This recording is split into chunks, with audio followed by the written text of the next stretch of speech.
everybody, welcome back to Awaken the Wonder. Today is part 5, the grand finale of the series with Harmonee. Thanks for staying with us all week, and if you did miss the first 4, Harmonee has been here all week, Monday, Tuesday, Wednesday, and Thursday, answering questions straight from our viewers on the biggest things we hear about questions for her and how she is involved with the ministry, what her heart is on different things. And so today, I'm going to ask her a question that I've actually got several times actually over the months and years, and not only for just Harmonee, but I've heard this asked of many women in general who become stay-at-home moms. So, Harmonee, to kind of set it up, you were junior high, high school, all kinds of sporting events. You made varsity as a freshman. You were doing all these sports. You were on the prom court, or homecoming court, and all that. For high school, you were the valedictorian of your high school. You go to college, you get like pretty much like 1 or 2 B's, like you're just like doing amazing in college and doing like, you had all these aspirations. People thought you were the most likely to do whatever. And you know, all that stuff's going on. You're brilliant, you're smart, you're beautiful. You have everything going for you in terms of what the world would say is a good setup for life. And a lot of times, and this happens with, it's not just you marrying me and, you know, going into the ministry and all that. This is true of women everywhere. Mm-hmm. They marry a husband who maybe is doing things, not that women can't do all these things too, but they marry a husband, they become a stay-at-home mom, and then it's like they just vanish from everybody and nobody sees them again for years during this childhood season. You had calls from camp. You were doing Bible studies on your campus, all the stuff that I was doing, you know, in that sense. You had amazing camp moments and at your youth camps and young adult moments. You were in youth ministry and getting the call of God for this, that, and the other. Like you had visions and calls and dreams from God for your life. And so my question to you, or really just from the viewers and how they've asked it, is what happens to the call of God when you become a stay-at-home mom? And is that still there? Are all those things going to resurface at a later point? Are they still happening now in this season? How do you interpret that? And what's it like for you in this season with what God's called you to do? Wow, that's a really great question. I feel like the call is definitely still there. It just kind of transforms throughout your life. I definitely still feel like I'm in ministry and doing things with you. I may not be the one traveling as much and speaking up front, but you know, vicariously through you, I feel like I'm part of it. I'm still praying and I'm assisting wherever I can as far as that goes. But right now, I really feel called to the home and to our children, and I feel like that's one of the greatest calls that the Lord can give a mother, is to raise and train up your children the way they should go. And so I feel it is a very special calling just right now in the season I'm in. I feel very blessed to be able to be home and to have them all home with me. It wasn't always like that, and there was a time when I did have to work, and I was very thankful for that job and that the Lord provided it.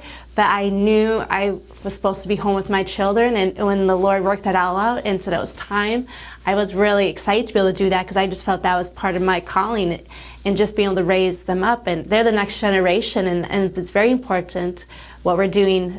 They're the future leaders and soul winners, and you know, they're the next generation that's going to do great things for the Lord, and so we get to partake in that. So in terms of the calling now and in the future, how do you see those things that were spoken over your life before you found me in college and were getting married, or just for women in general that became stay-at-homes? They had dreams, aspirations, degrees, pursuits in their life, and then it just seems like it, in a sense, vanishes during this season. How do you interpret that? And as far as, what advice would you give to other ladies in that season? Yeah, you know, I still feel like there's a call of God in my life, and I know I'm in this one season right now with small children and raising them up, but I also know that a time is coming where I'll be ministering more alongside you, and I'll be traveling a lot more. And I really value this time right now because I feel like this is a time for me to just really grow and to prepare me for that next season. I think a lot of times, we were so ready to jump into the next season, but you really have to go into the seasons before that, because if you just jumped ahead, you're not going to be ready for that season. You have to go through the prep and the training, and right now, on one side, I feel like this is my call, just to raise up my children and to be there for them and to love on them and to show them Jesus. I mean, that's very important ministry. But on the other hand, I also feel like this season right now, where I'm, I guess, more so just hidden, is really a season for me to prepare and to train, and for the Lord to speak to me and show me things to prepare me for a season when, for lack of a better phrase, just being more out there, more alongside you. And I do feel like that season's coming. In college, I felt the Lord show me that I'd be holding a microphone, and I've had others share things along that line just to confirm that to me at various seasons of my life. And so I do believe that will come, but in its due time. And it's really important that we don't rush the Lord's timing. That's good. So in later seasons, let's pretend all our kids have turned, or have gotten into their teenage years, or have turned 18 or in college or whatever. Mm-hmm. What do you see in the future for yourself, or KEI in general, or just us in general? Yeah, I think as our children get a little bit older, I see them traveling more with us and ministering alongside us, and what better way for them to see that than to experience it alongside us and give them opportunities to do that. And I know the day will come when our little birds will leave the nest, and I know I'll cry at that moment, but when that does come, embrace that moment too, and just do whatever the Lord is calling us to do, whatever opportunities present himself as the Lord wills, that just do that, whether it's speaking or praying over people or prophesying, whatever it may be, just to walk into that. What advice would you give to moms in this season, or it could be dads too? I do know a few stay-at-home dads too that are watching the kids, but predominantly it's been moms that are in this season that had a call to ministry at some point and feel like it's disappeared, and they don't know. They just feel like they can't change another diaper or hold another crying kid, and even though they love them with all their heart and they would miss them if they weren't holding them, they're just like, they just don't feel like they can go another day like this, and they feel like they've lost time or whatever it may be. What advice would you give to them in this season?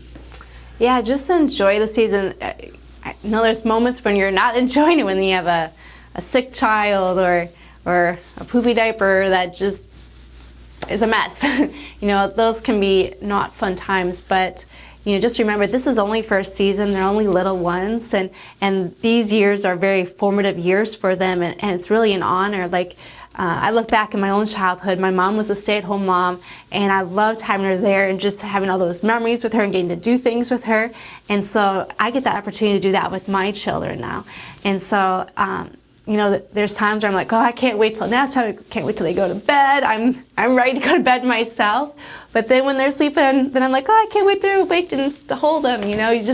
Sometimes you just get tired and you just need to take time to rest and spend time with the Lord and get a good nap in and get charged up for more of that. But yeah, just enjoy the season. I know it's not always easy. I can vouch for that, but it's still a beautiful season, and just know that this season is also preparing you for what's to come.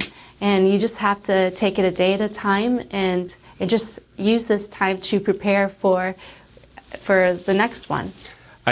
We had a late question come in right before the show, actually, and so I'll just add it as like a quick bonus question for one of our partners. But they had asked as well, when you're at home and you have 4 kids and your husband's gone and you miss them and you miss him, and it just seems like the trip's long and it's, you're not sure what's going to happen. How do you essentially cope or handle that, or whatever it may be, to get through those situations? Yeah, I know early on it felt more difficult, but as you do it more often, it gets easier. And I will say, as the saying goes, when you're away, it makes the heart grow fonder. I don't remember exactly how it goes, but that's the gist. Absence makes the heart grow fonder. Absence makes the heart grow fonder.